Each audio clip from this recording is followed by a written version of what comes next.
Relaxation, I'm like, you do. She's the one who looks like Denier. The Citizens Involvement Committee meeting is called to order for Monday, October 3rd, 2022.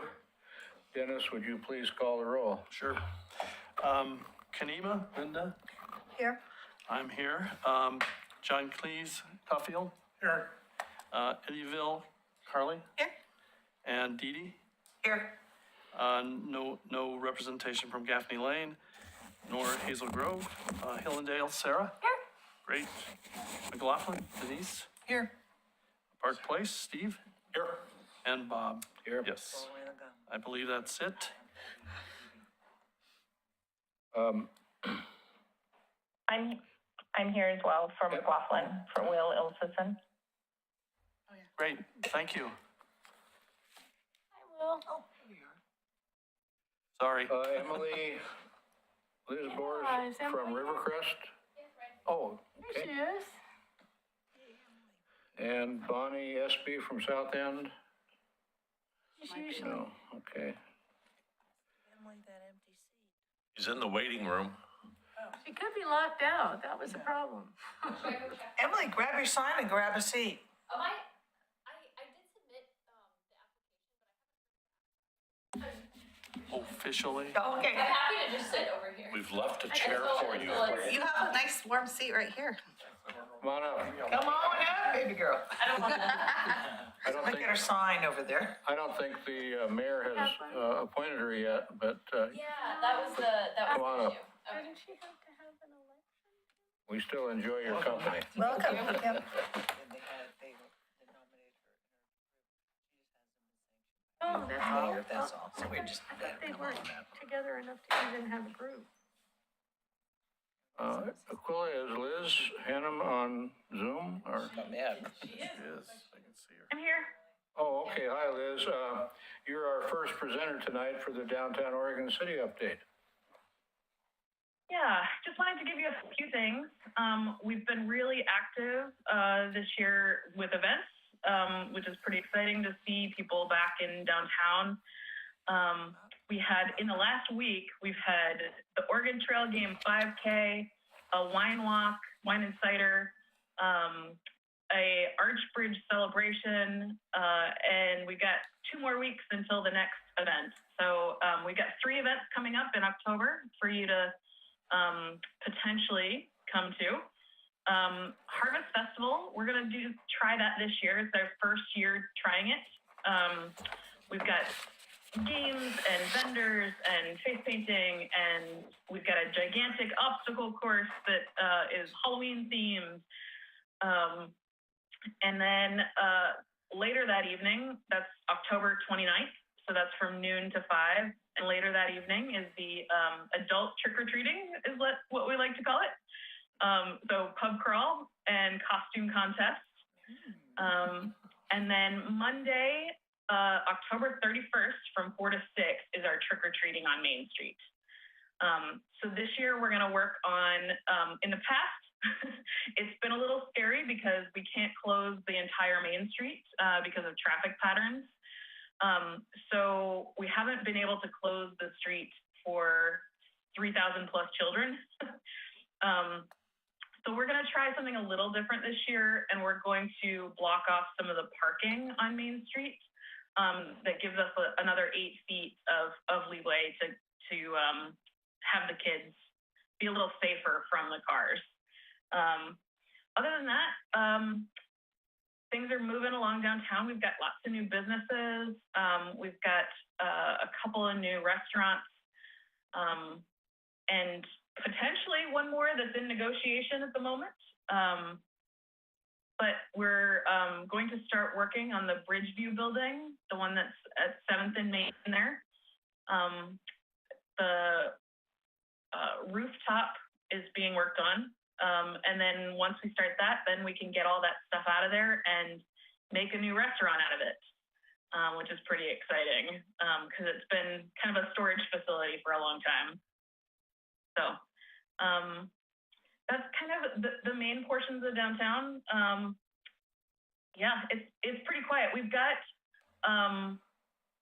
got a beautification project that's happening, which is the light canopy. So that hopefully will get done in the next 6 to 7 months. And we're just waiting on Public Works to figure out the right poles that they want to add. But other than that, downtown has been pretty stable, which is pretty exciting. We're finally in the place where businesses can start thinking of the future rather than just surviving. So that's where we're at downtown right now. Any questions? Dee Dee? Can you elaborate on the light canopy? Yeah, so it's basically poles that will go straight up, and we'll have kind of lights running back and forth in a zigzag pattern down Main Street. So we thought about doing 7th too to the elevator, but then we decided it would block the view of the elevator a little bit too much. So it'll just be on Main Street. And right now we've only funded 1 block. So we've got between 99E and 6th is going to be our first block there. Lots of retail down there, so we thought it would be a good starter pilot project. And we've got a campaign that's going right now that we're trying to fund the rest of it, so that we can continuously each year add another block. Will those lights be turned off when businesses aren't in use? I'm concerned about light pollution, so that's... No, they're going to be Edison bulbs, so the amount of light pollution is very minimal. Okay. And they will be on most of the time. So yeah, I would say they're probably going to be on most of the time, but they're those like minimal energy light. Yeah, I think it's 2 different things. I'm more worried about the birds. So, Oh, okay. yeah. No worries. That's something that we haven't considered. So maybe at some point, if you want to contact me before we put anything in, it would be great to make sure that we're doing the right thing. So if you want to email me, I can put there's no chat, but my email is liz@downtownoregoncity.org. I'd love to chat with you and just make sure that we're doing the right thing. Okay. Thank you. Yeah. Dee Dee? I'm glad to hear that you're addressing the night skies because we have as a city, embraced the night sky proclamation. So I assume that those probably have a little tiny darkened top so they don't shine up, they only shine down. But my question was, are the Swifts back in Oregon City? Because the lights will mean a lot, and they were absent for a year. They were here Yeah, for a short so time.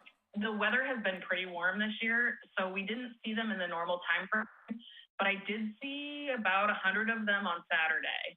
So I think they're coming back. This might be the beginning of their time here versus normally they're gone by now. But I did see some, so we have a few. Are you keep in touch with the Audubon Society? And also I heard that they were going to Oregon City High School, which is an alternative to Chimney, but I have not seen them there. I've been watching for them. So, okay, thank you. Yeah. Yeah, night sky is very important. Denise? Yeah, and we do have the lights do have that black top, so that the light diffuses down. But I would love to just make sure that works for everything. Hi, Liz. Could you tell me more about the adult trick-or-treat? Yeah. You said there would be costumes. Trick-or-treating is from 7 to 10 on October 29th. That's the Saturday before Halloween. And all of our restaurants and bars are participating this year. We will have pedicabs that will move people from, corner 14 area all the way up to like the Thirsty Duck. So we've got some movement so you can can visit all of them if you would like. The costume contest is at Corner 14, and you can go there anytime between 7 and 9 and check in and get judged, and then you can go and they will call winners later. So you don't have to be present to win. Thank you. I've just been informed that last year's costume winners will definitely be in attendance. Wasn't that Kanema? Yes. Yes, it's Kanema, the winner. Yeah, they definitely deserved the win. Joyce, Me? go ahead. Liz, is the light canopy, there we go, Liz, is the light canopy meant to be permanent, or is it a Christmas thing, or what's going on with that? It's meant to be permanent year-round, and it's a replacement for the twinkle lights that we had in the trees.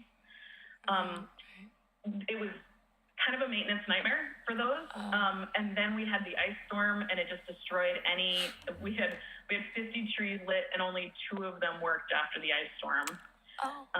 And so they had to take all of them down. So this is meant to replace that permanent lighting fixture. And we did see that a huge correlation between the light and actual sales in businesses.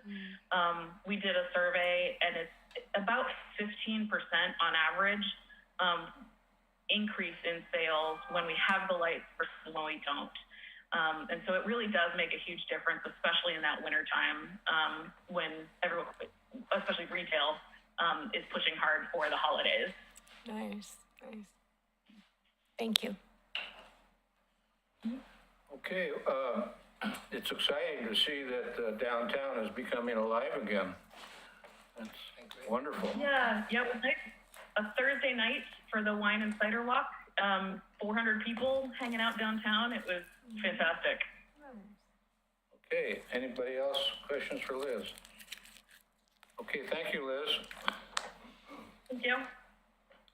Our next presenter is Kathy Wiseman, the Senior Center Supervisor for the Pioneer Community Center. I don't think we've ever had a presentation on the Community Center at the CIC before, so this will be a new one. You're in for a treat. Wow. Let's see, do I push this button or am I okay?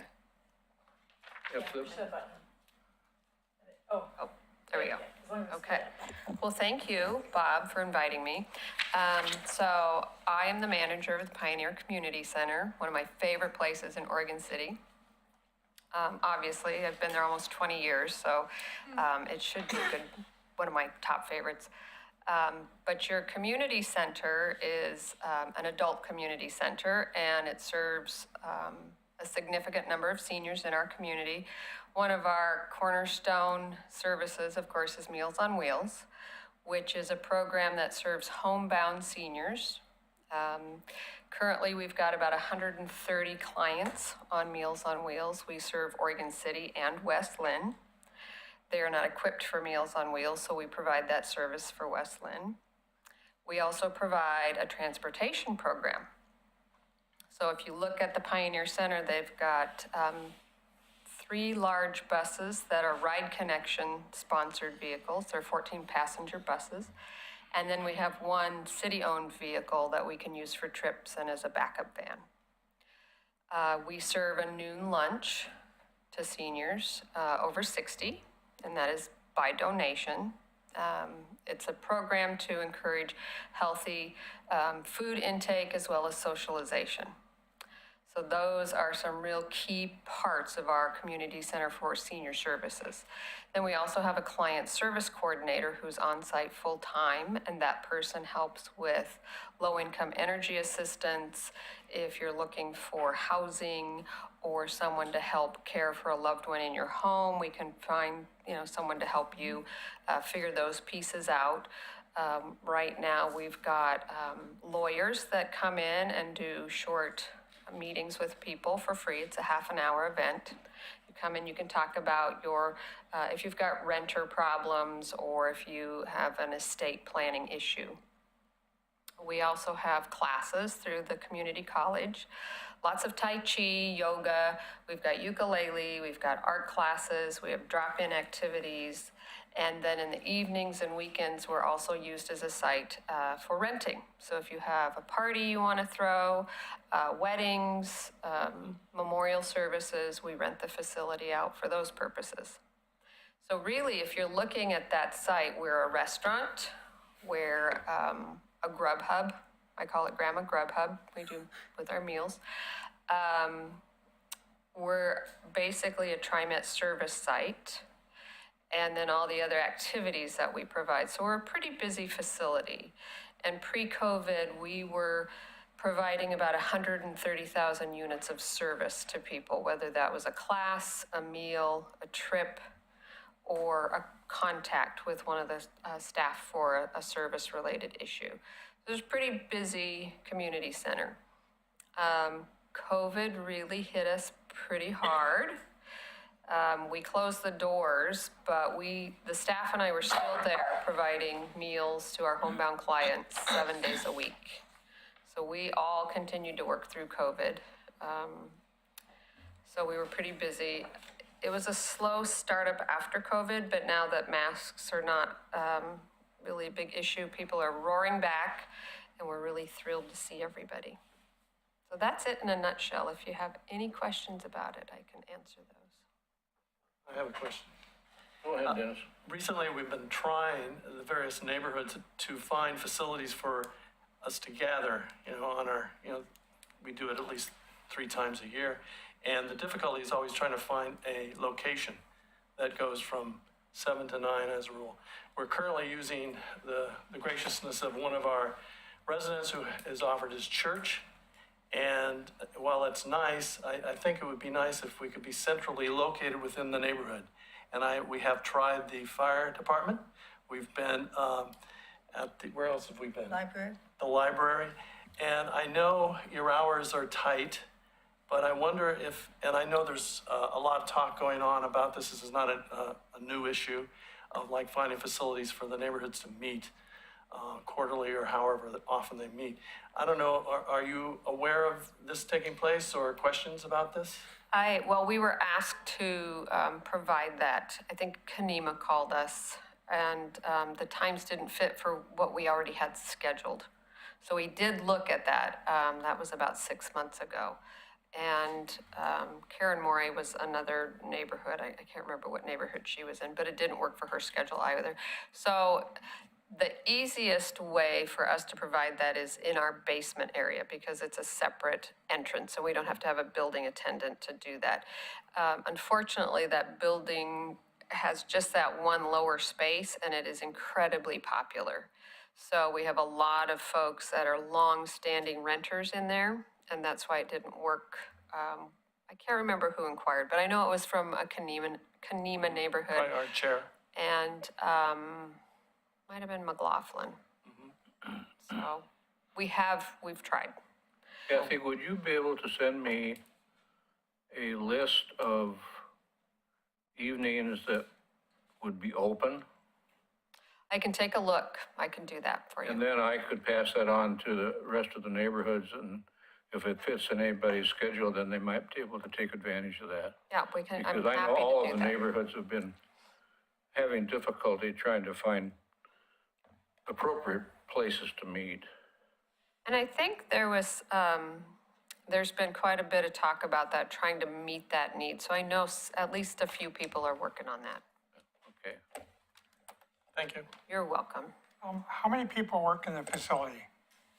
Actually, workers?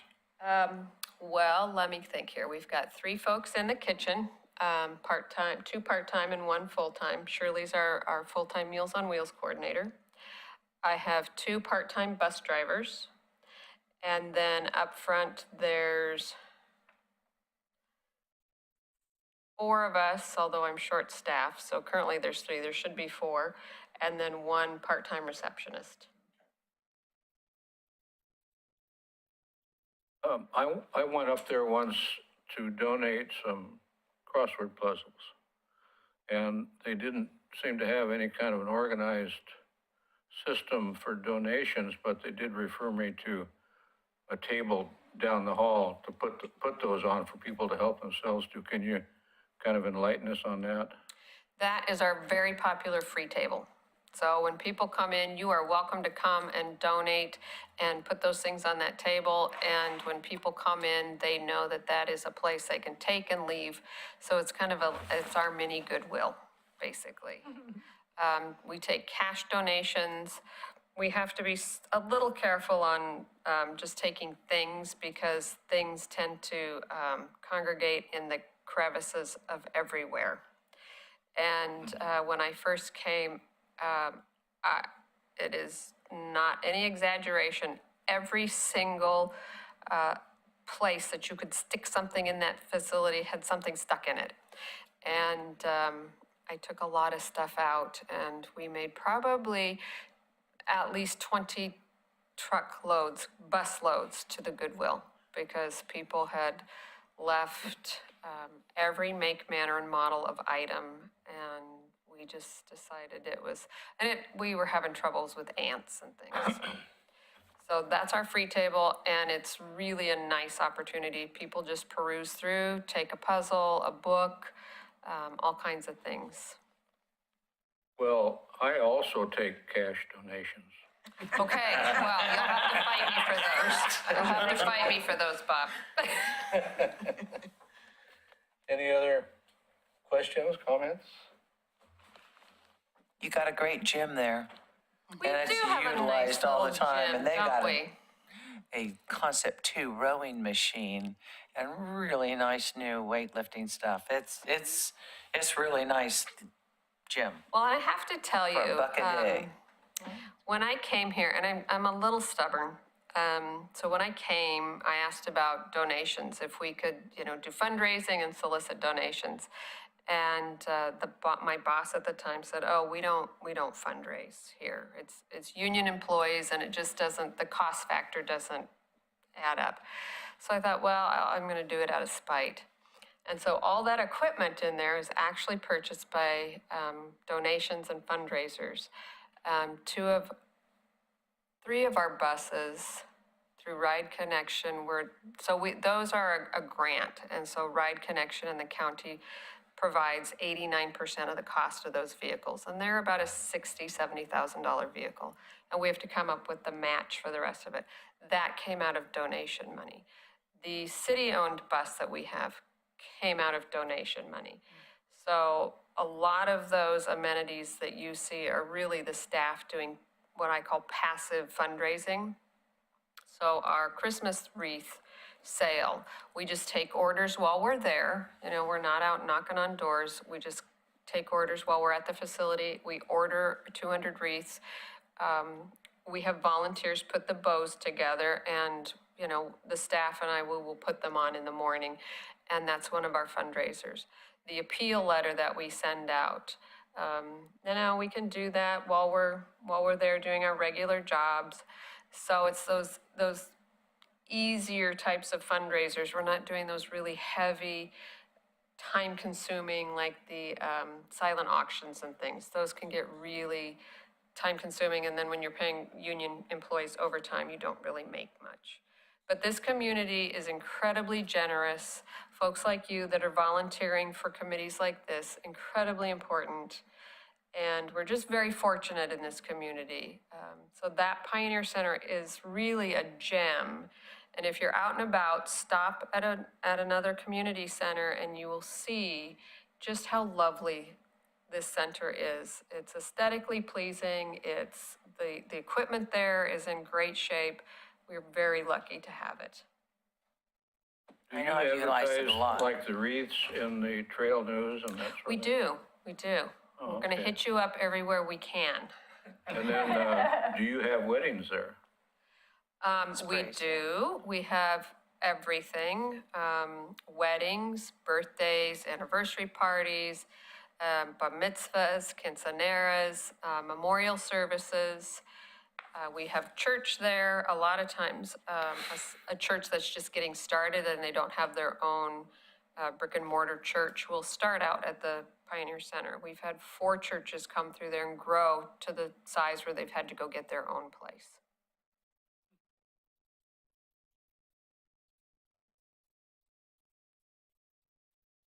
Hi, I was wondering, where do the buses go? They go everywhere.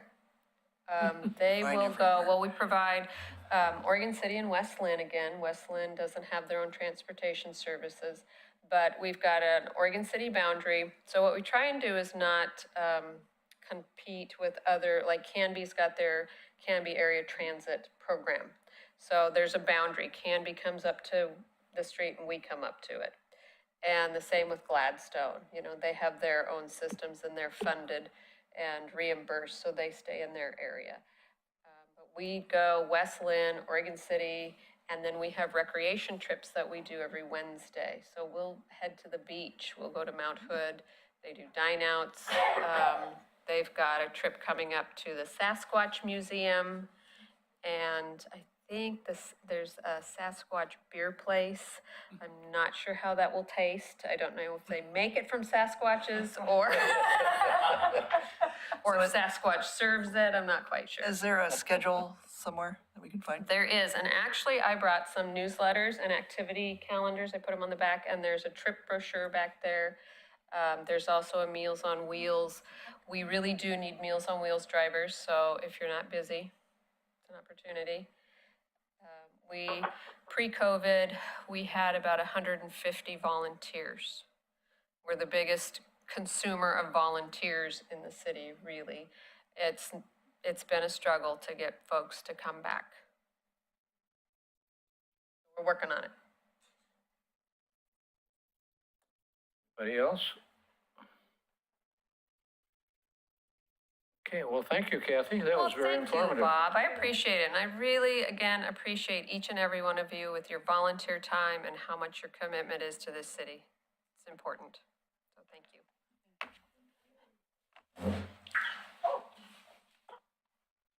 Okay, our next subject is public comments. I have one card here from Tom Guile. Come forward, Tom.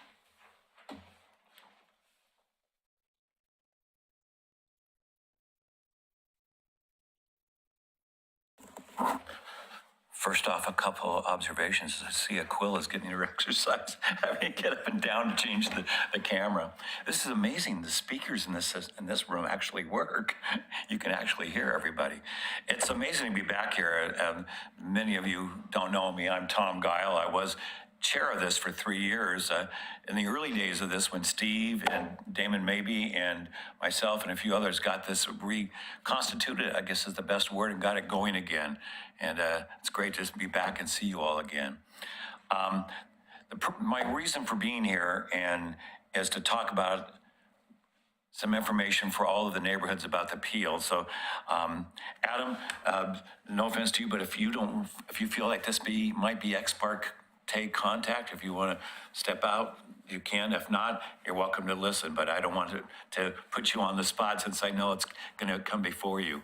I think we'll be fine. Okay, good. I am getting so many emails and information requests. Some people, where's Park Place? What is this Park Place crossing? Well, what's going on with this? I mean, there's been so much information put out in the papers. There's been so much on the internet, and yet people still don't know what's going on. So I kind of thought it would be great. I talked to Bob about coming to explain to all of you what's going down the pipeline here. I've been chosen by the Park Place neighborhood to be the lead appellant or the spokesperson at the coming appeal, and it's on October 11th at 7 o'clock at the Robert Lipke the building. And we would really encourage you to explain to all your neighborhood people what it's about. Maybe you have a chain of emails or Facebook posts. Let people know this is important, show up, because it impacts all of the neighborhoods with the traffic, not just in the Park Place neighborhood, but as we all know, in the evacuation a few years ago, and even in our neighborhood, it took us an hour to get out of our neighborhood on Winston Drive and another hour to get down to a packed 213. So what's happening in Park Place is going to impact everyone. What I wanted to tell you all is that Jim DeCito was the first one to bring it to our attention, and then it's been well talked about. There was an ordinance that was passed back in 2008. It was filed with the county by Sherry Hall. It's signed by Alice Norris.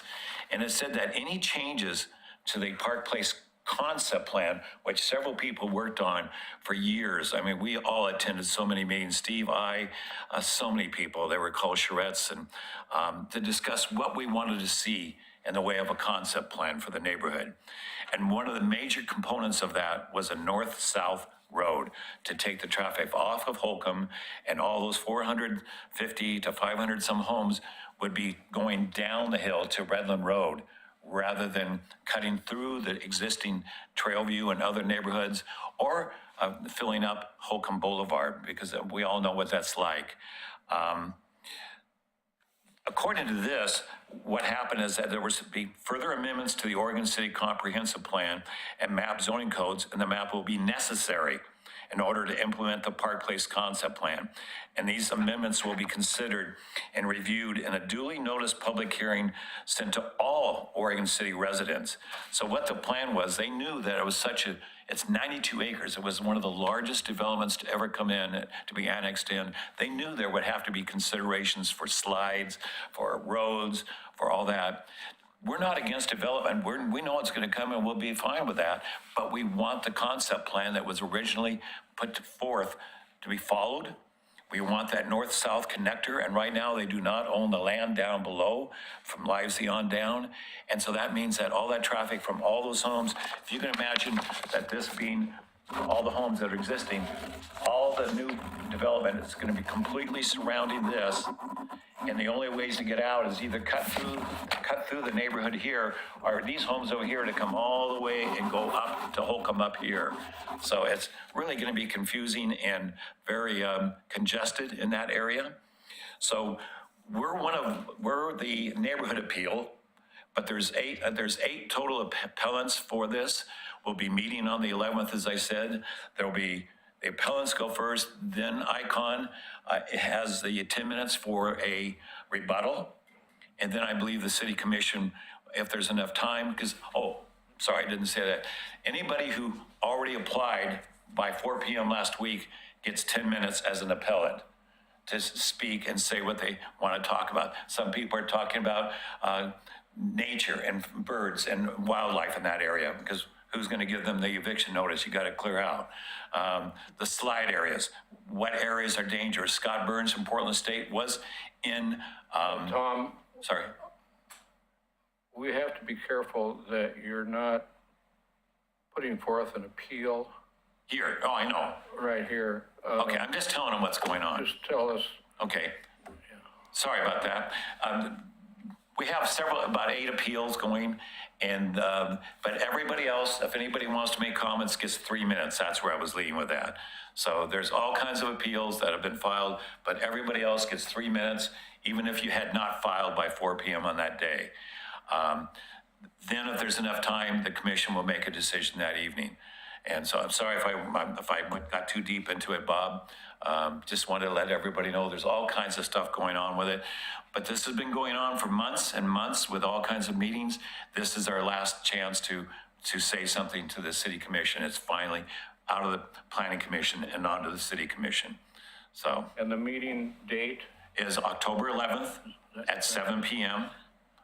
And Where? at the Robert Lipke, is it called the Memorial Building or? Police Department. Police Police Department is the best way to put it. There you go. That's it. And it could be a packed house. Most of the meetings that have been there have been so packed they had to pull out more chairs. So I'm hoping that a lot of people show up to show their interest in what's going on, because again, it impacts everyone. Without going into any more detail, if anybody has any questions for me. Yes, Carla.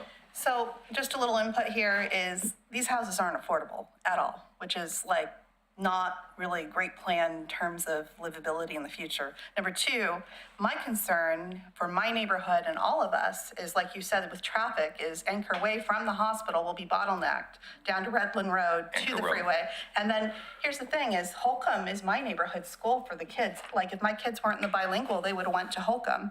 I'd be concerned as a parent about that bottleneck and in case of a natural disaster getting to the school. I have to interrupt you. Sorry, no problem.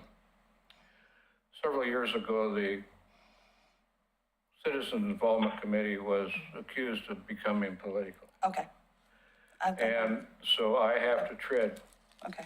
very lightly on what is presented at these meetings. Okay, So I'd like to try to keep it neutral and not an advocacy okay. kind of situation, if you would please. No, sure, sir. The only thing I would ask is, on the original concept plan, what do you think realistically should have been done in terms of housing? Like, if we could have, if we could look at this realistically, what alternative do you think there should have been? Is that okay to answer that, Bob? Yeah, Yeah. okay, thank For you. the most part, they were supposed to be affordable. Of course, that was a different day. I mean, Yeah. this all started back in 2003, 4, 5, and 6. We started having the meetings, and the concept plan was finally finalized in 2008. Market's completely different now. I mean, I don't know if we're going to get to affordable homes. Right now, the density is where they're going because the metro is telling everybody density.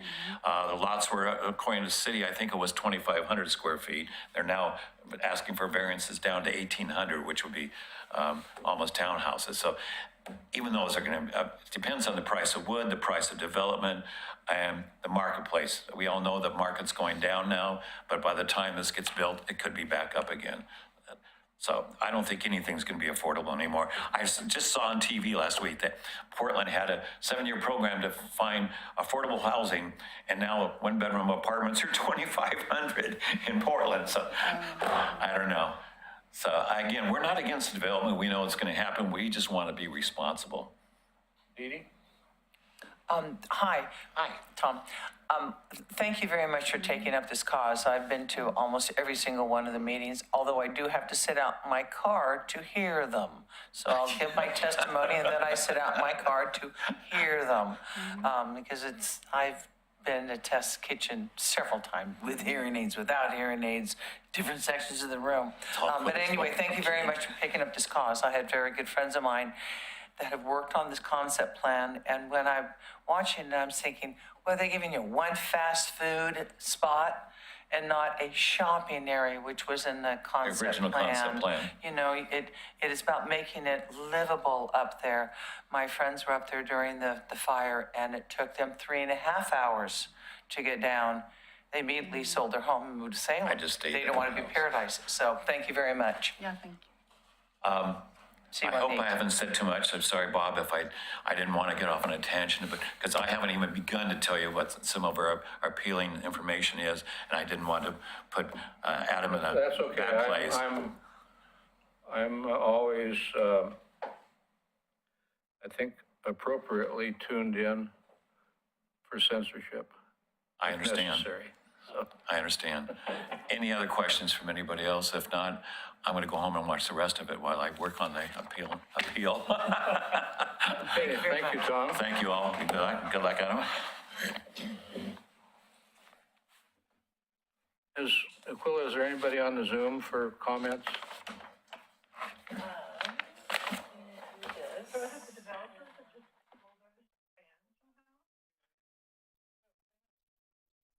Can you hear me? So if anyone on Zoom wants to make a comment, you can raise your hand, or I guess just turn your camera on and make your comment.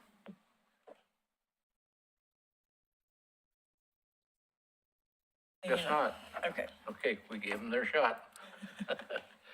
Okay, the next Session's going. subject is the staff liaison updates. I forgot to tell you that Christina isn't here because it's her daughter's 16th birthday. So she somehow decided that was more important than we are. So Aquila is graciously, the illustrious Aquila is graciously sitting in for Christina. So Christina said she usually shares her staff report on the screen. So if you will give me just a moment, I was having trouble logging into Zoom, and so I didn't get properly prepared for tonight. So let me get this opened up, and then I can share the screen. And let's just hope this works. Nope, I don't need Oregon City garbage. I just need Oregon City. There we go. Okay.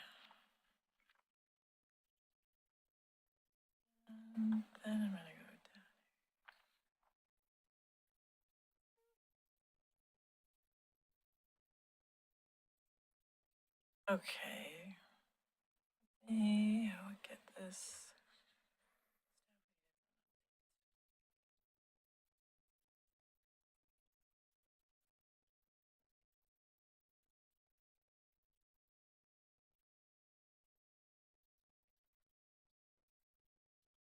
Okay, so this, from what I understand, this is kind of what you typically have in your update. I don't think there's anything really new in here. So it's just kind of a reminder about the Postcard and Neighborhood Association page updates. You can send anything that you've got to Christina, and she will help you get those updated. She's included a link here about how to prepare a mail neighborhood association postcards. She just wanted to give a reminder about the trail news and encouraging all the folks in your neighborhood to sign up for the Trail Monthly e-newsletter. And just another reminder about how to learn about development applications. And a reminder of how to ask for a public records request. So that, I believe, yeah, is the extent of the liaison report. Next subject is the use of postcard fees to rent city facilities for neighborhood associations. Now, I had received an email from Christina. I'll read it. It says, Kendall has been working with Finance and Tony to make sure that neighborhoods can use postcard funds to reserve park space. To finalize this, the CIC will need to vote at the October meeting to support the use of funds for this. The city can reimburse neighborhoods for rentals that occurred after July 1st, 2022 and moving forward. It will just be an interdepartmental funds transfer. So they want us to pay out of our communications funds for the use of parks. I'll open it up for discussion. Edie? Hi, my name is Dorothy Dalsred, and I'm going to almost speak like a citizen other than just a CIC member, which is extremely important about our neighborhood. We spend every single amount of our money, of our postcard money, sending out to our neighbors. We have an internal budget of $80, which we've not spent for 4 years, so we're still at $80. We cannot afford, even if we wish to take a rental fee for, and it wasn't it $80 they asked us for? 82 something. 82 something, to rent our Barkley Hills neighborhood park, and there was no shelter, and it's there. We just robed it because that was unfair. As a neighborhood association, working at trying to get our neighbors to come out and gather together and join our associations for a bigger voice, we can't handicap this by charging our neighbors. We can't find facilities. We're lucky, we have one, but a fee for a neighborhood association for a gathering, annual gathering is wrong. I mean, she basically said what I needed to say is I'm against the fee, so. Get yours up. Sarah? I join in the dissent here. I think it's absurd that we are required to pay for using our own neighborhood facilities, and it's the city charging fellow city. It just doesn't make any sense. I think this is an untenable solution. It's not a solution. I'm going to add mine as well. This is a new fee. The parks were always available free to the Kenema Neighborhood Association and all other neighborhood associations. We would contact the city. We had it was reserved, but we didn't have to pay the fee. We had our ice cream social in August, Kanema, and we also went rogue. We just were there, we cleaned up our mess, but it would have been nice to have had electricity. We could have had people play music. It could have been bigger and better.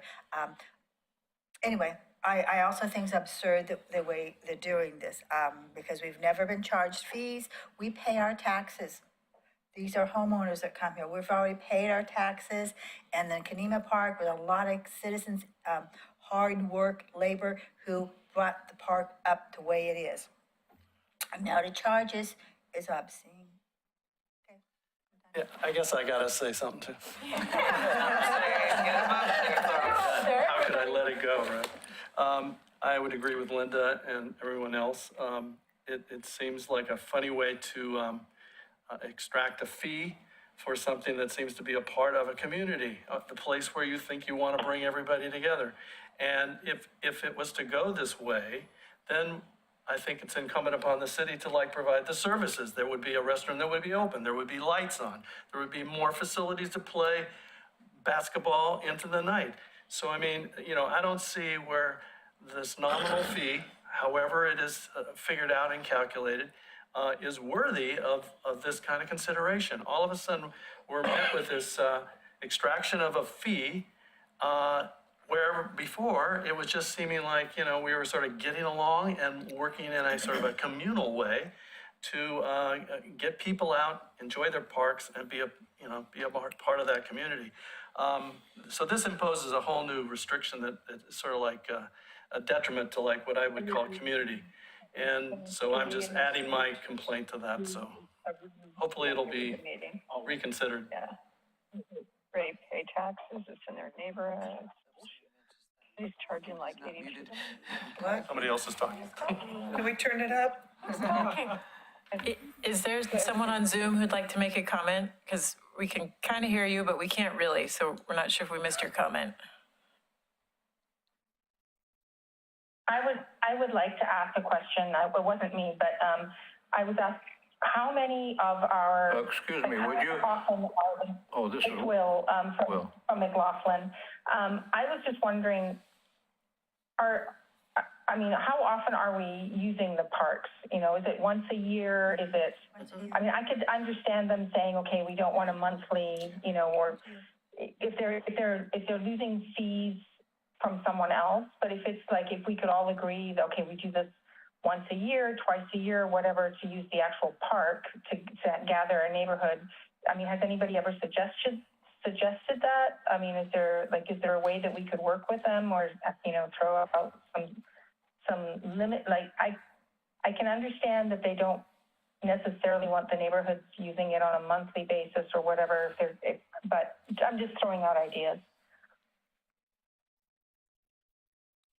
Thank you, Will. Anybody else? I have a response for that, for Will. So we haven't encountered this problem in McLaughlin because we don't do the really cool things like ice cream socials. So we haven't had this problem come up for us. They're talking about a once a year ice cream social gathering. And it's to gather the neighbors together in the neighborhood association, which is to promote community building, which is what we're supposed to be doing with our neighborhood associations. So I agree with y'all. Yeah, no, I do too. But if it's a once a year thing, surely they could come up with, a solution for us. So the Park Place neighborhood has, our use of the park is pretty much limited to keeping it clean. And we also raised money to refurbish the playground. So we got it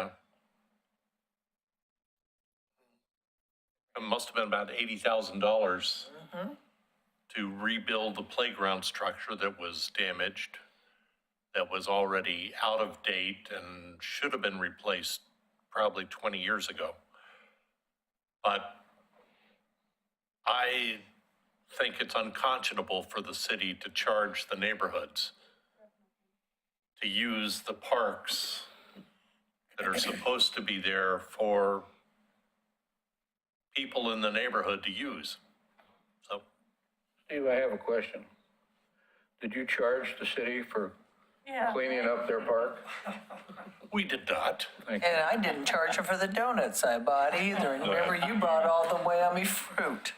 Carla? One other point I wanted to make real quick is every time we do, like, we did a neighborhood picnic before and an ice cream social, nice enough to copy Kanima. The biggest thing is we want the fire department to come and the canines, and it's like from the police department, and it's like to be respectful of them and to give them the space they need in case they have to leave or an emergency, or just making more room for that fire truck. It's nice to have that arranged with the city. That's what I wanted to do for the fire department, our police, and on top, with the canines, and on top of it, being respectful of the city, so that if there's any type of plan or conflict, that we're being respectful of the city and the fire department and our police department. So that would be nice to be able to actually make those arrangements and not just kind of go with the flow and hope to goodness it works out. Anybody else? One Linda? more. This is probably for the city and the parks to make the parks pay for themselves. But there are never going to be enough rentals from the park shelters to do that. They need to come up with another plan to do this. The fees are high the way it is just for regular birthday parties or regular picnics to do that. Maybe people aren't using them the way they should or the way they could. The city needs to come up with another plan to make the parks affordable. They have to have something else that they can use for this. I don't know what it would be, where it'd be, but it just can't be on the shelters. Clackamas County Parks have great, big, beautiful parks, and they do not raise enough money for McIver Park to pay for it. What makes the Clackamas County Parks pay for themselves is the golf course. That pays for all the parks, the maintenance, the fees, everything else. There has not been a tax ballot for new parks, more funds for the Clackamas County Parks in decades because they're self-sufficient. That's it. Adam? So we need a golf course? Need a golf course, need pickleball or something. Well, I appreciate hearing these concerns and I share them with you. On several occasions, it's been brought to us in public comment, and so I asked if we could waive that for the neighborhood associations, and I got pushed back because they were saying, well, if we give it to someone, then don't we have to give it to all of them? And so what I'm suggesting is that in the next budget cycle, we just increase what we're giving per neighborhood association, per household, to offset that cost. That makes it sound like it's kind of a Ponzi scheme there, but that's kind of what government is.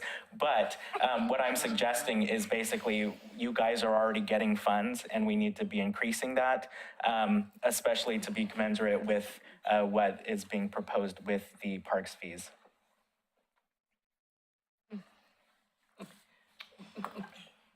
Yes. Me? Sure. Okay, so I'm relatively new in this whole thing here. So it goes to the commission then, and then that's determined whether or not we have to pay this fee or not? Is that the next place that this argument goes to? Because we're all in agreement here. Well, it was suggested that we have a vote to approve that Oh. tonight. Oh, I think that's gonna get So fascinating. I would Because- call for a vote to approve that idea. Well, can I ask one more thing? Because if they're asking for a solution, this is the solution they've given us. Pay out of your postcard budget, and during the next budget, they might increase this so we can pay for it again. And then we're gonna have to then ask for increases each time the fees go up. This makes no sense. No. I think they need to Rethink it. Okay. make an exception for neighborhood Well, associations. and the Ponzi scheme is just that. You're essentially wiping it out. So why would we even go through that stupidity? That's what I've been trying to communicate. Thank you, Adam. All right. But I have, like I said, I have received some pushback Yeah. from some others. Well, along with this stupidity, what Linda brought up is an excellent point, because if you look at, $60, $80, you're not gonna rent out that space. And in fact, we used our shelter and didn't rent it out. And on the flip side of that, because it's so expensive, we knew we were going to get it. So if we lower the cost, then maybe that flies in our face that, we're not going to get it when we want it. But more people will rent the things if the cost is down. That just doesn't make any sense to have it up so high. Nobody's going to do it. They're going to try to do it around the fee, like we all have been doing. We've gone rogue is the term we're using. But let's just stop the silliness, please. Emily? I think just to piggyback on what You have to, just to piggyback on what everyone else has said, I think that often, like, the alternative to renting would just be to not rent. And so I think it's hard to imagine a scenario in which every single neighborhood association is regularly paying once or twice a year, like $80+ to rent a shelter. I think that would very quickly deplete most budgets. Rivercrest has been inactive more or less for 2 years. I think we have like $250 in our bank account right now. And we rented a shelter, and it was like $65. And fundraising came up at the meeting. It's like, well, are we going to fundraise? What do we need to fundraise for? We need to fundraise to pay park fees. And so that's a lot of extra work for neighborhoods. A lot of them don't meet that regularly. It just seems like a lot of effort to essentially just take money from one part and move it to another part of the city. Carla? One last thing is my neighborhood is growing. It has a lot of infill coming in. I'm one of the biggest neighborhoods. If I'm doing a postcard every other month, or every other month, I'm going to go over budget. And here's the thing is we've been under budget just for postcards or being able to get supplies we need. And to increase a budget just to accommodate the park fees, I think is completely wrong. And what are we communicating as a community as we're representing the community, right? And, we have team sports now that cost and all the parents, and now team sports cost money, which is completely wrong. And at this point, I don't agree as a CIC, we need to represent the community and what the community needs. So thank you for listening. Yep. Agreed. Okay, Bob, I have one thing. oh, yes, John. Keep it calm. We are citizens of the city. We live in homes, apartments, something. We pay our taxes, it pays for these things. Yeah. Why are being re-taxed again for something we've already taxed on? We use the facility for an hour or two. That's just absolutely absurd. They need an extra penny or two, put on our taxes 2 pennies extra. But to charge a certain group of people to pay extra money to keep something flowing is just ridiculous. Emily? Yeah, just a quick comment about that. I think, I'm not positive exactly how this works, but my impression is that a lot of the tax money that goes to our parks isn't specifically allocated for it. And so it's just kind of like whatever extra there is goes to parks and other departments. And so I think that is potentially a problem, like a much bigger problem. And I don't really know how best to address that. But Adam, it sounds like you're fighting for that maybe. Well, and I'll tell you another thing that we've had a conversation about very informally is the idea of a parks bond, because you're exactly right. Our parks have been underfunded for a very long time. And on top of that, going each year, since I've been on, I think we've opened 3 new parks, which is great, but that spreads us out even thinner. And so, it is a balance between user fees or the taxes or what we already have. But I think that we're all in agreement that what we have right now is unacceptable as far as infrastructure and what is presently in our parks. So that is a discussion that we're going to be having. I know that Mayor McGriff is something that she is really interested in, and I would be as well. Okay, I'll put my 2 cents worth in. Your suggestion of adding to the pot for what we would have available to spend, some of the neighborhoods would never use the parks formally to rent. So that would be money that would never be used. Mention of 3 new parks kind of gets under my skin, because for years, the city of Oregon City has not been able to fund the maintenance of their parks.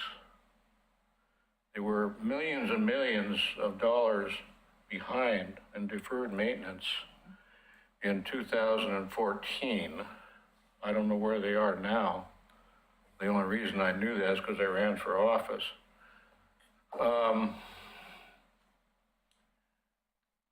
I would call for a vote, but I think I know how it would come out. Yeah. Can I? And just one more. I think that Adam has his marching orders from the CIC. Whether you would need a formal letter from the CIC, I'll leave up to your opinion. Yeah, and I'll just add that you can imagine my shock when I first got on the commission, and a few of the first events that I was told about were these ribbon cuttings for all these parks. It's great that we're doing that, but I agree that we're spreading ourselves out a little too thin. I live a minute walk from Rivercrest Park, and whenever I'm taking my daily walks, it's something that I live with every single day, and so. Unfortunately, those were some issues that I was not able to have a voice in, but I do agree and I appreciate that. And so whether this committee wants to formalize that in a letter or not, I have heard you, and I will continue to be pushing that message regardless of the formal or informal action of tonight.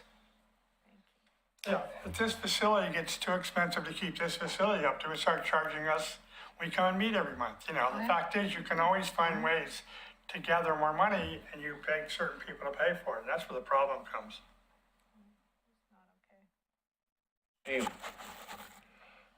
So, except that COVID happened and we didn't have the event, Park Place was going to have a ribbon cutting for the new refurbished park for the neighborhood and include an ice cream social and have lots of fun and games. And wait a minute, we were gonna have to pay to use the park to celebrate the work that we put in. Somebody in this town has got something really messed up. I calculate my volunteer hours. Every hour I put in plus mileage, and I turned it into the city for Oregon City Parks Foundation, all the people that volunteer and all of our members. And we turned it into our city, the Parks District, at the end of every year. Why? So they will have volunteer hours to match their grant dollars.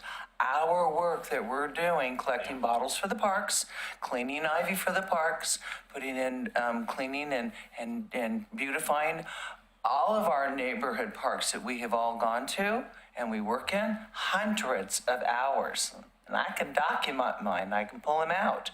But the city gets grant dollars as matching at $22 an hour for all of our time to match their metro grants. I think we're paying over and over and over again. And doing this, it will just squelch volunteers, squelch them. We're already stomped on in this town.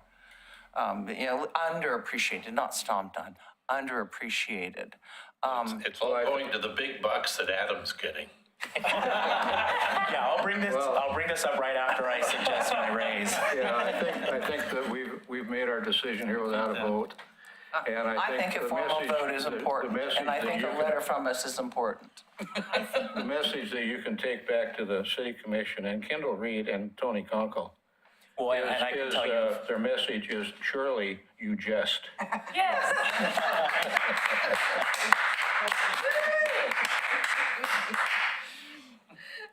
Okay, thank you, everybody, for that. Now I gotta find where I was here. I got so discombobulated. Oh, yes, we go to the roundtable now.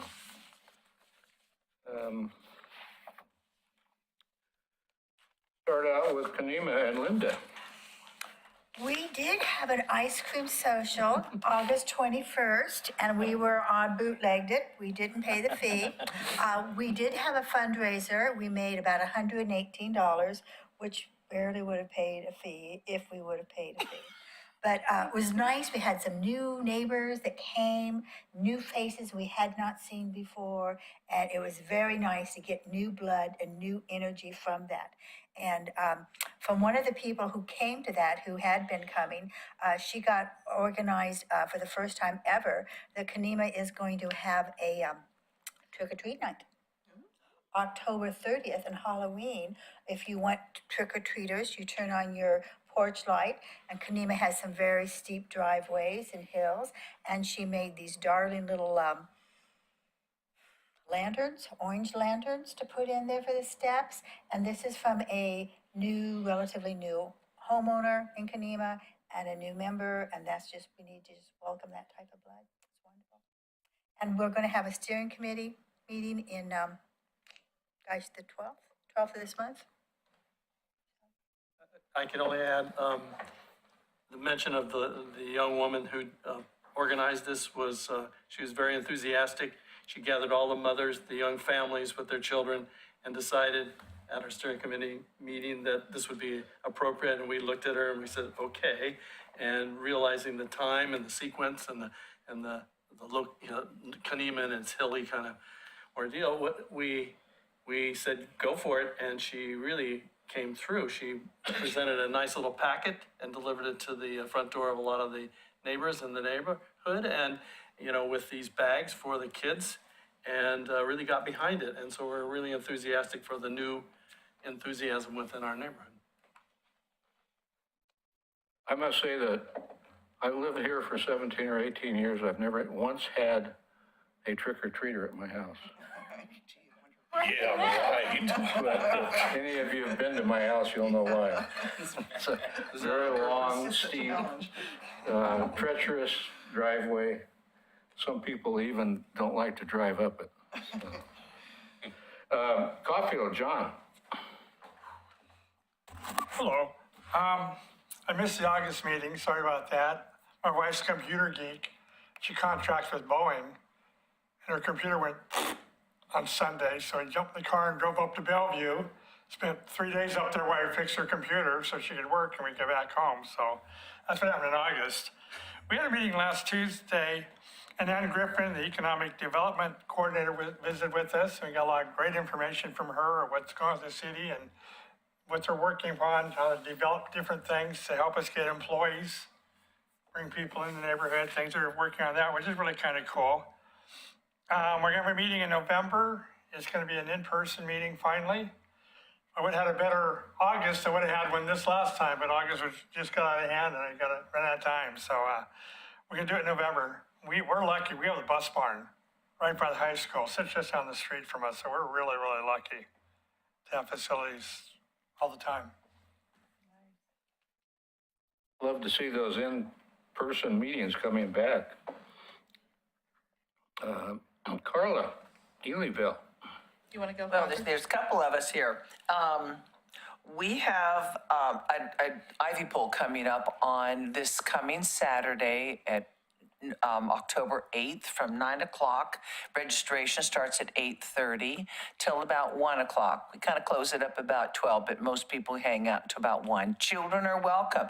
They have so much fun in the park. We're doing this at Singer Creek, and we're parking, and registration is in Bell Court, right off, is that Holmes? It's right off Holmes. Holmes Road, down from the development. You can't miss it. You'll see the giant scar on the earth. Then you see our neighborhood, and that's Bell Court. And come on down to Bell Court, park there, and come and join us. We're doing this in conjunction with Oregon City Parks Foundation, Rivercrest Neighborhoods joining in, Elyville Neighborhood, and Greater Oregon Watershed Council. They are centering on Singer Creek Park for the next year and a half to make a viewing area ivy control, invasive weeds, and hopefully they go a little bit further and take on the whole park. It'll be a small park, small section, like they did Abernathy. And then for our meetings, October is canceled, or for our steering meeting. November's canceled because of the election day. So we postponed that. And then we're doing our steering meeting in December, and we're gonna call out for nominations, and we have formal elections in January for all the positions on our board that'll be available. So encouraging everyone to come into our meeting. Are you going to build a city for the Singer Creek cleanup? Well, you know what, boy, didn't that run through my mind, and, or will they charge me parking if down there at the end, but that's public parking. But we have another thing we're doing with our city to make them look, and Carla will tell it. And just additionally, you know, we've had a lot of issues in our neighborhood. We lost a huge heritage tree. A third of it had crashed in my backyard and destroyed my backyard. So it's been a pretty emotional, and for the tree and for my house and my yard. But I was out there 2 hours before, so I could have been killed by 3 tons of wood. And it's really sad about the tree. It destroyed everything. Just smashed it to smithereens. My fence, my house, but, you know, I'm mourning the tree as well. It's just so sad because there's so many beautiful birds this time of year. And the squirrels, there were like probably 25 at least lived in that house. Yeah. And so anyways, other than that, Vance from Public Works was kind enough to come by, and Wes, and we had proposed as a neighborhood to have planting on our like tree railings, you know, down on, because our neighborhood, like the baskets are expensive, they're high maintenance for the city to have to maintain. So the city has agreed with Public Works, you know, John Lewis and Vance, and also Wes, to allow us to do poppies on our little island areas, you know, mainly up by Hood Street. And then we're also going to put poppy seeds. And well, we're looking at 2 different types of native plants. We haven't decided on them quite yet. We're talking to the city about putting them in the railings where, you know, in the grades where our trees are, so that, you know, we're going to do it in spring, so the rainwater, and we'll just naturally have natural flowers that are drought resistant. And we're really excited about that because I think it'll be really pretty. Yep, we're doing it in conjunction with Bee City USA and the pollinator pledge that we took. So we thought we'd be jumping straight on the bandwagon. We kind of confronted them the night they did the pledge. And so anyway, they will plant all of our mediums with lavender and poppies, and they're going to choose the poppies. Our budget calls for golden poppies, and thank you, Rivercrest, for finding those for us. But they were allowing us to do 4 grates, 2 corners as an experiment, because we wanted to seed every tree grate along Malala, which would have been just golden showers. That sounds bad. They were talking about, weren't they talking about California poppies too? We were doing California poppies possibly. California poppies is within our budget. The city actually is going to probably step forward a little bit more and see if they can get it more of one that is more perennial with red poppies. And who knows what Dee Dee and I will come up with to sprinkle all around. I know. So anyways, thank you for listening. Is the city going to charge you for doing this? We're going to go cut those suckers off the trees voluntarily. You guys should do this too, though. Like, you know, it's a great idea. So maybe other neighborhoods should as well. We're challenging our other neighborhoods to get their pollinator gardens in. Do something for our Bee City USA. Next is Sarah with Hillendale. I thought it might be me next.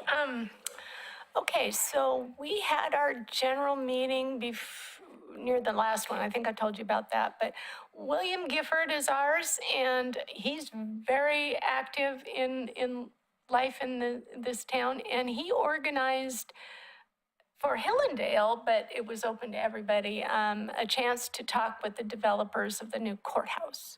So we did that, and we went there and we heard them all, and it was very interesting. That was sometime in August. believe. And then what we've got going on is tomorrow night we have a Zoom meeting. And it's very sad because right now we're limping along with one chairperson between both Tower Vista and Hillendale, and he's Tower Vista. He's great, and he's now talking about having a forum where candidates can come and speak, and I don't know enough about it. I had to miss the last meeting, so I need to get caught up, but I don't know if it's commissioner candidates. I don't know if you guys would be invited, or I'm not sure who we're talking to. But I love the idea, and so we're working on that. It's supposed to be on the 18th, and I just don't have enough of those details. But tomorrow is supposed to be our general meeting where we're supposed to elect officers. I don't think anybody's going to be coming except for the same old people that always come. And I don't think we'll have any, people to vote, anybody in or anybody to take the job. So I'm a little nervous about that. But hey, I'm locked in as CIC rep, right? I'll keep coming back. So We'll let you go. that's it. So if you're able to lock in that form, can you give Bob LaSalle that information? Because he tried to do it for us, and it was going to be tonight. And but it kind of got squelched, For didn't the it? courthouse, I can. Well, No, it was for all the what I was candidates. We going really, to we do- all wanted to hear all the candidates. So if you that pulls off, can you let Bob know so he can tell all of us? Yes. Because there's been nowhere where we can do that, and Bob tried the hardest to do it, and I got squished. Well, what happened was I was going to have the CIC be the sponsor of a candidates forum. And the city attorney was consulted because we are a whatchamacallit of the city, whatever they call it. And there were so many hoops that I was going to have to jump through, and I was going to have to get formal approval from everybody on the CIC. And the way it all came down, I just couldn't see that I had enough time to get it all done, and nor the energy. So I dropped that idea. The CIC has had that before, and they didn't have to jump through the hoops that I was going to be required to do, but it's a new age now, and I completely understand the legalities of this whole situation, and so good luck with your candidates forum. Yeah, and if I find out enough information in the next day or two, I'll let you know, and you can disperse it. Yeah, because see, the legal requirements do not apply to the neighborhoods because they're not an entity of the city. So that's a big difference right there. Let's see here. Denise with McLaughlin. We had a very delightful general meeting last month. We had some information that was very interesting from our police liaison and the fire department liaison. And then Rocky came and talked to us about the ghosts of McLaughlin. It was so much fun. And what I really appreciate about him is he does the history. He does the confirmation of so-called sightings and says, okay, it could have been this person. And he confirms whether that person was actually in the neighborhood at the time. So that was kind of fascinating. We have a steering committee this week. We had talked about also doing a candidates forum, and I haven't heard anything further on that, so I'll let you know if we do. We're still meeting on Zoom, so meh. Hey, thank you, Denise. Park Place, Steve. Well, we had a very productive steering committee meeting last month. I finally got out of quarantine in Canada and managed to get back in town in time to conduct the meeting. So we decided to issue the appeal, and we also voted to invite the city candidates to our October 17th meeting. And passed unanimously, and then the city decided that they're going to have a meeting on the 17th. So I've sent out the email, and 3 of the candidates said, yeah, we're going to be there. And 3 of them said, no, we can't be there. So, whatever. We're trying to figure out what that leaves us with. If you have 3, I'll come and listen to at least 3. I'd like It's to hear from 3 Andy. that are not currently in office. Yeah. Works for us. Yeah, I mean, let's hear what somebody has to say. So, What's the unfortunately, date on that again, Steve? October 17th at 6:30. It will be a hybrid meeting because we have the technology. And where will your meeting place be at? What is it? Park Place Church? So, I will send the announcement to pass through the CIC. Ours was supposed to be the 18th, so, maybe between the 2 of us, we'll have something. Yeah. Well, they were suggesting that we change it to the 18th. But we had conflicts there, and then the 19th was, Rocky still couldn't meet because he's got parent-teacher conference. Yeah. I think the date had been amended to the 20th, actually. I think whoever had sent out that email amended it, so instead of it being on the 18th, I think now it's proposed for the 20th. I don't know if that makes any difference. Would that be? Yeah, it was for the, You didn't for the let us know. multi-neighborhood one. That's ours. Yeah, so I think it's been amended to the 20th now. Has it? Yeah, that's what was tentatively suggested. Well, I will be at our meeting tomorrow night. It's only Zoom, but I will find out. And I'll let you know. There's a 20th one, because I've never been. No, so the 20th is the same one. It just, it was amended from the 18th to the 20th. Okay, I think and I because missed it. whoever sent out that email, was it William? It should have been Jeff Aiken. Oh, yes, that's right. It's Jeff. He's out of town or something, and he's like Okay. gonna facilitate, so. Okay. He obviously needed to be Thank here. you. None of the candidates have gotten invitations or anything, yeah. Probably Yeah, I don't think not. so. I mean, they were working on it, but I don't know how organized this effort has been because I did miss the last meeting. I was out of town, so I'm a little behind the 8 ball, but I'll catch up tomorrow. So, all the candidates got mine, Someplace else. Yeah. Okay. and then Adam was the only one who said, no, we can't do it. Adam?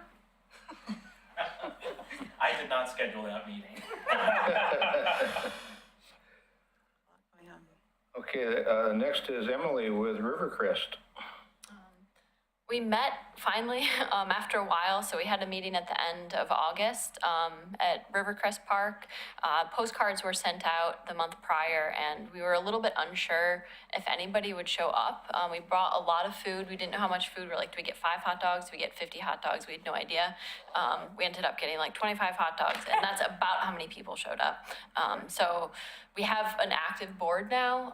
Ed Lindquist was previously serving, I think, pretty much every role. He was the chair, although he didn't intend to originally be the chair. It was just kind of a temporary thing, and then he ended up doing that for 5 years. And we have, chair, vice chair, and a treasurer who's fantastic. So that's exciting. Our next meeting, we don't know exactly when it's going to be planned for because we're sending out a survey to everyone in the neighborhood to see when the best meeting time is. Previously, we had been meeting on the 3rd Thursday, I think 3 or 4 times a year. But we don't know if that's still the best time for everybody. So the survey has been drafted, and now it's just a matter of sending that out like as a link or a QR code on postcards, and then also sending that out to our mailing list, which has, I think, like 85 people on it now. So hopefully more of those people are active. Excellent. Oh, that's great news. Yeah, good. Okay, the next person would be Commissioner Morrow.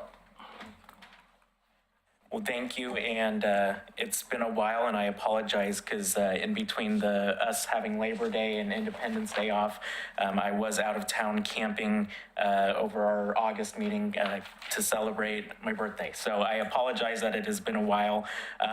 So I have my list right here. I'm very excited that we've got the Rivercrest Neighborhood Association back up and running.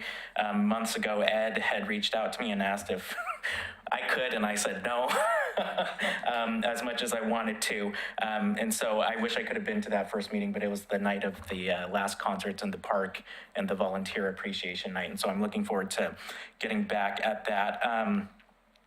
Dee Dee, the Swifts are at the old Jackson campus. I was Back there, I didn't see him, but hallelujah, because we Yeah, have I a saw colony it. of about 33,000, or Yeah. 3,300. I was there for a school board meeting, and I saw them while I was out waiting, and they had went late for their previous meeting, so I had some time to watch and admire them for a little bit, and people were out on their blankets at the field as well. So they are there.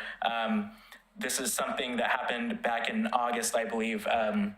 ODOT held a groundbreaking ceremony for their improvements to the Abernathy Bridge. And so I suggested with some of our Westland City Council friends that we appear in a silent protest. And so I designed these shirts for us. They say Oregon City and Westland united against unfair tolls. And so the Oregon City Commissioners and the Westland City Councilors all wore that, and it was a great time. It was the chair of the Oregon Transportation Commission was there. The co-chairs of the Legislative Transportation Committee were there, and so we were happy to show some of our displeasure with the tolling proposals with some of the people that are up there. And then I do have an update on the acoustics in the commission chambers. This is something that I've been pushing for a while, not only with the acoustics, but the height of the dais. As someone who is more vertically challenged, if you're sitting up there, it's hard to see the people in the audience, and it's also hard to see the staff on both sides. And so I did receive an update that they are scheduled to do the updates in the last week of October, the consultants. Some of the equipment has already arrived and is stored in Kristen's old office, who was our communications person.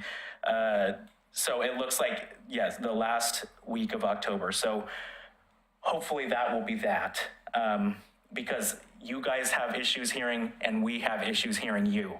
And so that really is something that I'm hoping that we can just get over with. We had a great time at the Arch Bridge celebration. Hopefully you were out there. It was a great turnout and the weather was absolutely perfect. I will note that because of a charter amendment that passed in May, because I believe this is our last meeting before the election, or maybe second to last, just to remind that we do have new voting procedures for commissioners. We don't have position numbers anymore. It's just vote for two. And so I would, it's new, and so hopefully you can spread the word to your people that we're doing things differently this time. And then lastly, I'm really excited. We passed the first reading of my policy to create a youth advisory commission, and we're going to have the second reading, I believe, at our next regular meeting, which is on Wednesday. And so this is something that I was really passionate about, finding ways to get youth involved in our community. And so I'm really excited to see that. And I'll definitely make sure we get the word out to you guys. And because if you guys have families who have kids that would be interested, this is something that we really need to spread the word about. So thank you.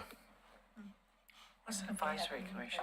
I was watching the city commission meeting, the last one or the one before, when Commissioner Morrow was addressing the youth commission, and he certainly showed his mettle at that time. Did you say metal or mental? His mental, never mind. You showed some gumption there. I appreciate it. Gumption. Okay, I'm sure glad this meeting is getting close to the end. Anybody else have anything they want to talk about? At that ODOT groundbreaking, I want to let you know, No Toll Army was there with my banner and my signs and my petition. I've got petitions in hand again, folks. They're coming back out. We need 20 more thousand signatures to get it on the 2024 ballot. Okay, go No Toll Army. And it's actually called, shucks, I forgot the new name of it. That's all right, it's on my phone. But No Toll Army, you'll get there. Can I say one more thing? I skipped past this on my list. The other thing, and it's been brought up plenty of times, is the neighborhood association spaces, which is something that I have been trying to communicate to my colleagues. We recently had a discussion at a work session about how we would like to use our American Rescue Plan Act dollars, and part of it was to do some upgrades to our facilities so that city neighborhood associations and volunteers can come into our facilities without needing a staff member there. It was suggested to budget where we would be able to do that for 2 buildings. And unfortunately, some of my colleagues thought that was too much, which I forcefully pushed back against because there was some misconception about what we were able to offer at the library in the community room. We did get that cleared up with the library director, and so hopefully my colleagues will be able to see that, especially in absence of having that community room open whenever we can have it, that we will be able to do at least the 2, if not more.